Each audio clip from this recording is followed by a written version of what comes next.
Hello、よくお耳だ。今日はデーブ・ロバーツのインタビューの翻訳したものを紹介しようと思うんですけれども、引用の法則がありますので、一応私が顔出しというかアバター顔、メイクしてませんからアバター顔で紹介しておこうと思います。これはデーブ・ロバーツががっつり大谷翔平について語ったもの、ミーティングのことも包み隠さず話してくれています。だから大谷君の収入とか飛行機とか女とかトレンドしか興味ない人にはもう退屈なインタビューになると思います。でも野球、本当に大谷選手のファンになりかけてってる人やドジャース、野球のファンの人にとってはもうすごくこのデーブ・ロバーツのインタビューでなぜ大谷がドジャースを選んだか、今も言葉少なく練習に打ち込んでいるか、その答えがぎゅっと全部ここのインタビューに詰め込まれていると思います。これはね、単に視聴率上げたいとか、見出し、派手な見出しでアクセス数を狙ってるような種類のマスコミにはできない深いインタビューだと思ってます。途中でコービー・ブライアントのことに触れてますけれども、コービーはもう最後に会ったちょうど私が最後に仕事した時になるんですけれども、大谷翔平が高校卒業して日ハムかドジャースのマイナー入りかで迷っている時に、ドジャースのスタッフは花巻まで交渉に行きました。その時コービー・ブライアントにドジャースロサンゼルスに来てくれよっていうメッセージをビデオ録画したんですね。そのスタッフの一人が私でした。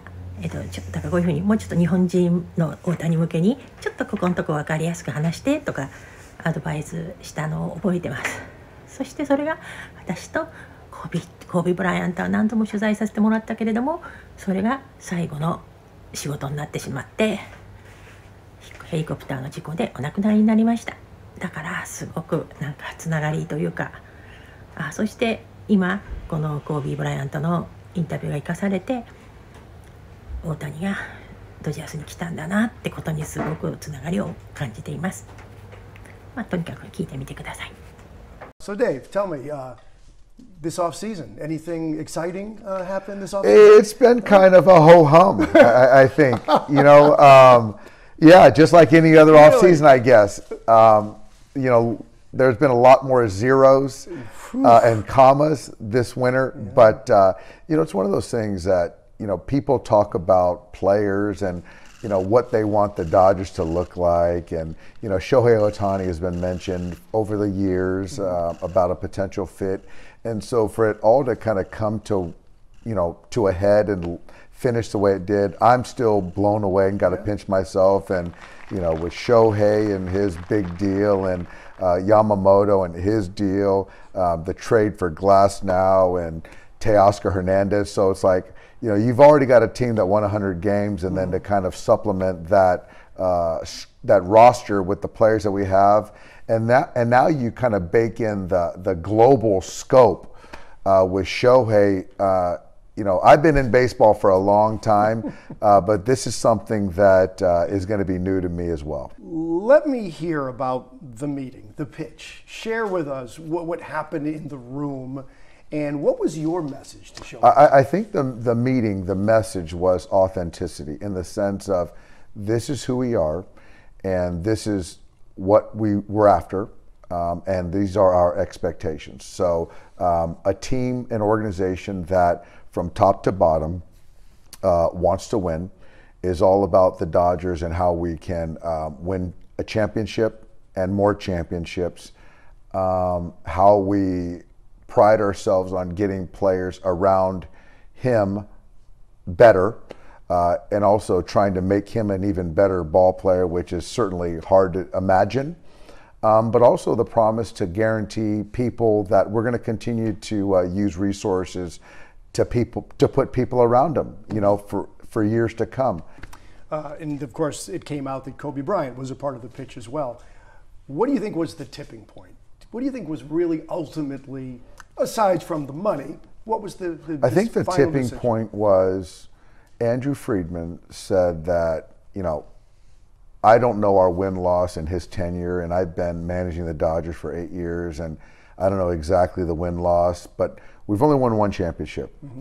And we've been to three World Series. And Andrew just made a point to Shohei saying, we just feel that what we've done up to this point is not up to par. And I think might have used the word a failure. And it's hard to look back, and I've managed for 8 years with the Dodgers, and to win a championship, been to 3 years, and to look at that as a failure. But that's something internally we feel that we got to be better. And so I think that that's something that landed with Shohei in the sense that there was no complacency with what we've done, and we have a lot of room to get better, to be great, and we needed him to be a part of it. You mentioned you've been in this game a long time, and you've had great success. You've won a world championship as a player. You've won a World Series championship as a manager. But now you get to manage a guy, a player, who is not once in a generation. This guy's once and forever. Yeah. And you get to manage him in his prime. Have you had a chance to reflect on what this opportunity means for you personally? Yeah, that's exciting. That seems a little daunting, but I think that, you're right. You're right. You look at what Shohei can do on a baseball field. There hasn't been a player that's put on a uniform that can do what he can do. You're talking about the run tool, the power tool, the hit tool, the arm strength, the accuracy of the arm, to be a top-end pitcher, to be a middle-of-the-order bat, the production on both sides. We haven't seen it. And I think the first person you talk about that we never saw play is Babe Ruth, but not to take anything away from the great Bambino, but what Shohei does and the physicality and the run tool, he's just different. And so to your question, for me, I just want to know what makes him tick. I know winning is a part of it, and just continue to try to challenge him. Because what I have learned from him is that he wants to be the greatest player of all time.